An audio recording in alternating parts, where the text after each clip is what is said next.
கன்னிராசியை பொறுத்த வரைக்கும் ஒரு கலங்கி போன நிலைமை அப்படிங்கிறது தான் இப்போ இருக்கு.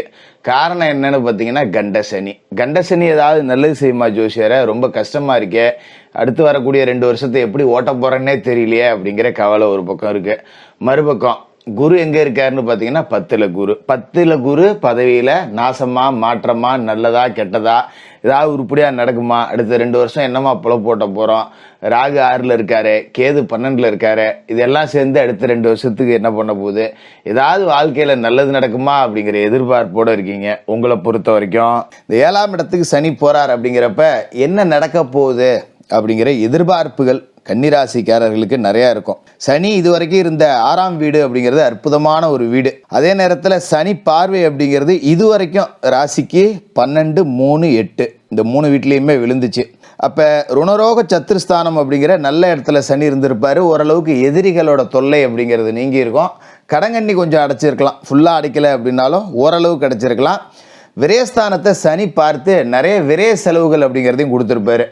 இந்த விரய செலவுகள் மூலமாக 10 ரூபா கடனும் வந்திருக்கும். அது சுப விரய செலவுகளாக இருந்திருக்கும். ஆனால் கொஞ்சம் ஆழம் தெரியாமல் காலையும் விட்டுருப்பீங்க. ஒரு வீடு கட்டணும் அப்படின்னா கொஞ்சம் நாம் ஒரு 10-15 லட்ச ரூபா பட்ஜெட் போடுறோம்னா அது 20 லட்சத்தில் கொண்டு விட்டுருக்கோம். ஒரு இடம் வாங்குறோம் அப்படின்னா அது எங்கேயோ கொண்டு போய் விட்டுருக்கோம். அதுமாரி நாம் ஒன்று நினைக்க அது ஒன்று இழுத்துட்டு போயிடுச்சுரா, இல்லாட்டி நான் எனக்கு கடனே வந்திருக்காது, நானாக தான் கொஞ்சம் அகலகால் வச்சுட்டேன் அப்படிங்கிற மாதிரி இருந்திருக்கும். அதுமாரி 3ஆம் வீட்டை சனி இவ்வளோ நாள் பார்த்தாரு இல்லையா, சகோதர வர்க்கத்தோட ஆதரவு இல்லை. அவங்க நல்லா இருக்கணும்னு நான் நினைக்கிறேன், நான் நாசமாக போகணுன்னு தான் அவங்க நினைக்கிறாங்க அப்படிங்கிற மாதிரி தான் இருந்திருக்கும். அதுமாதிரி அண்ணன் தம்பிகளுக்குள்ளே ஒரு உறவுலேயே இணக்கம் இருந்திருக்காது. ஒருத்தருக்கு ஒருத்தர் ஏதாவது ஒரு கட்சி கட்டிகிட்டு இருக்கிறது. அப்படியே ஆம்பளைங்க ஒத்துமையாக இருந்தால் கூட பொம்பளைங்களால் பிரச்சனை அப்படிங்கிறது வந்திருக்கும். அஷ்டமஸ்தானத்தை சனி பார்த்துருக்காரு அப்படிங்கிறதால பெரிய அளவில் நோய் நொடிலாம் இருந்திருக்காது. ஏதோ ஆஸ்பத்திரி செலவுங்கிறது வந்துச்சு, ஏதோ ஒரு 1000-2000 போயிடுச்சு. பெருசாக பிரச்சனை, ஒரு மருத்துவ செலவு, ஒரு சிகிச்சை, ரண சிகிச்சை அந்த அளவுக்குலாம் போகல. சரி, இப்போ சனி வர்ற இடம் நல்ல இடமா கெட்ட இடமா ஜோசியரை அப்படின்னு கேட்டிங்கன்னா 6ஆம் இடம் அப்படிங்கிறத விட 7ஆம் இடம் அப்படிங்கிறது சுமார் தான். கண்டக சனி அப்படிம்போம். 7ஆம் இடத்துல சனி வரார் அப்படிங்கும்போது குடும்ப உறவுகள் அப்படிங்கிறது கொஞ்சம் பாதிக்கும். ஆனால் அது உங்களுக்கு பெருசாக தெரியாது. ஏன்னா 7ஆம் இடத்துல ராகு இருந்துக்கிட்டு இவ்வளோ நாள் கணவன் மனைவி உள்ள பிரச்சனையை தான் கொடுத்துக்கிட்டு இருக்காரு. காதல் உறவுகளில் பிரச்சனையை தான் கொடுத்துக்கிட்டு இருக்காரு. வீட்டுக்குள்ளே கணவன் மனைவிக்குள்ளே எப்போ பார்த்தாலும் பிரச்சனை அப்படிங்கிறத ராகு கொடுத்துக்கிட்டு இருந்தார். இப்போ அந்த இடத்துக்கு சனி போகிறார் அப்படிங்கிறப்ப ராகு அளவுக்கு சனி அப்படிங்கிற ஒரு தொந்தரவு கொடுக்க மாட்டார். ஏதோ பிரிஞ்சு சும்மா கோச்சிட்டு போன வீட்டுக்காரம்மா இப்போ வீட்டுக்கு வந்துருச்சு, வீட்டில் இருந்து தொந்தரவு கொடுத்துக்கிட்டு இருக்கு அப்படிங்கிற நிலைமை தான் இருக்கும். பெரிய அளவில் பாதிப்பு அப்படிங்கிறதெல்லாம் இருக்காது. அதனால் நீங்கள் பயப்பட வேண்டியதில்லை. சரி, இந்த கண்டக சனி வேறு என்ன செய்யும், நம்ம எதெல்லாம் கொஞ்சம் கவனமாக இருக்கணும் அப்படின்னு பார்த்தீங்கன்னா 7ஆம் இடம் அப்படிங்கிறது சப்தமஸ்தானம்.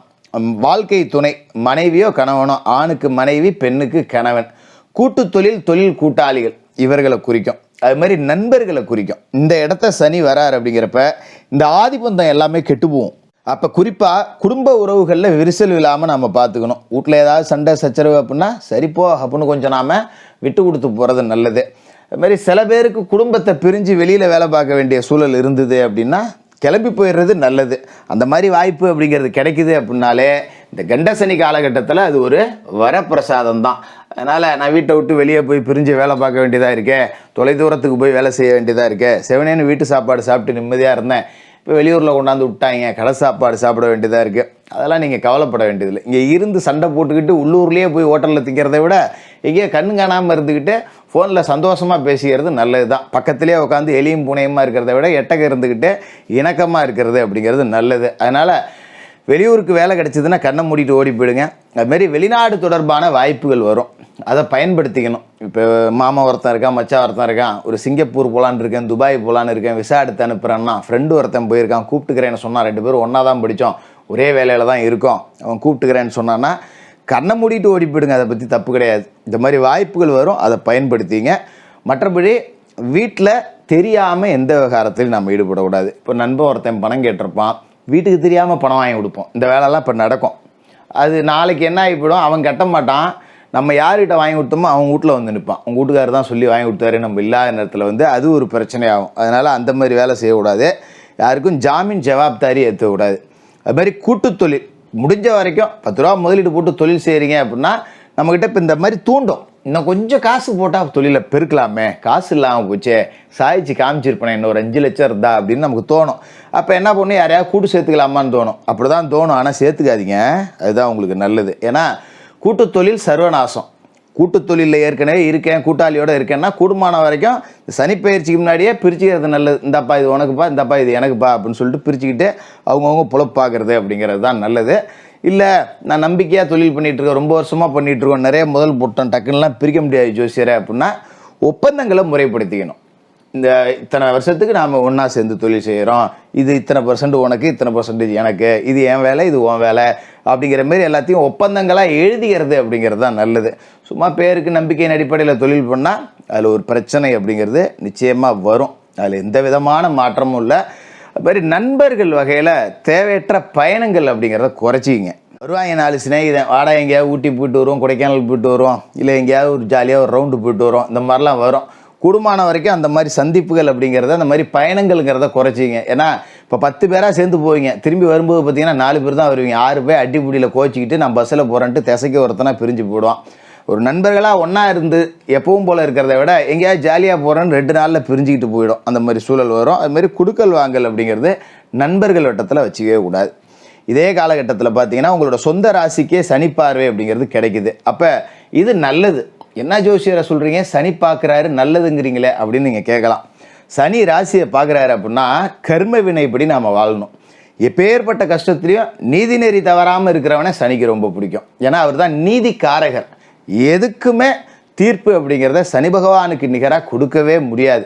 அப்படிப்பட்ட சனி பகவான் உங்களோட ராசியை பார்க்குறாரு அப்படிங்கும்போது ஒரு வாத்தியார் உங்களை கண்காணிக்கிற மாதிரி தான் வச்சுக்கிங்களேன். ஒரு தாய் தகப்பனோட கட்டுப்பாட்டுக்குள்ளே நீங்கள் இருக்கிற மாதிரி தான். நல்லது செஞ்சீங்கன்னா 100 மடங்கு அந்த நல்லது உங்களுக்கு திரும்பி வரும். கெட்டது செஞ்சீங்கன்னா 1000 மடங்கு உங்களுக்கு திரும்பி வரும் சனி பார்க்குறப்ப. அதான் பிரச்சனை. அப்போ யாருக்கும் தீங்கு நினைக்கக்கூடாது, குறுக்கு வழியில் சம்பாதிக்கணும்னு நினைக்கக்கூடாது. நீங்கள் குறுக்கு வழியில் சம்பாதிக்கிறீங்கன்னு நான் சொல்லலை.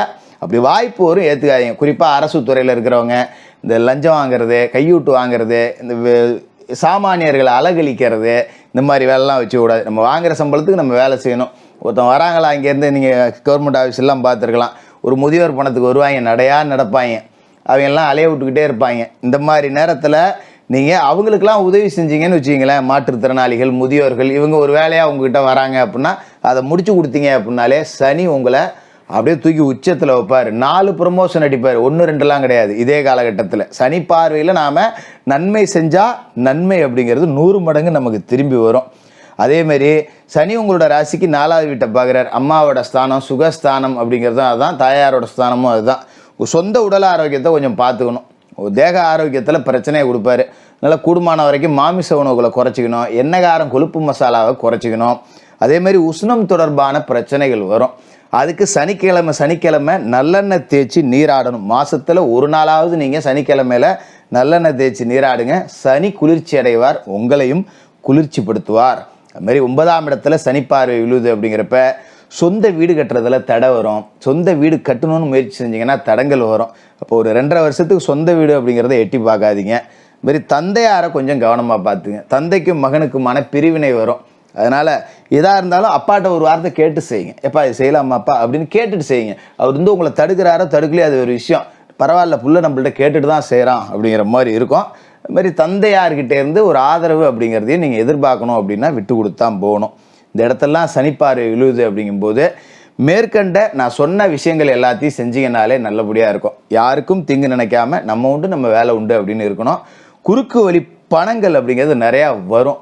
ஆனால் அதை எல்லாமே ஏற்றுக்காதீங்க. இது நமக்கு நல்லதில்லை அப்படின்னு நினச்சிட்டு கடந்து போயிட்டு 10 ரூபா சம்பாதிக்கிறோமா, இந்த 10 ரூபாக்குள்ளே நம்ம சிக்கனமாக வாழ்வோன்னு கைப்பணத்தை எண்ணி செலவு பண்ணிவிட்டு அதில் ஒரு 2 ரூபா யாராவது ஏழைப்பாளைகளுக்கு உதவி அப்படிங்கிறத செஞ்சிங்கன்னா இந்த கண்டசனியே உங்களை உச்சத்தில் கொண்டு போய் உட்கார வைக்கும். கன்னிராசிக்காரர்களுக்கு வாழ்த்துக்கள்.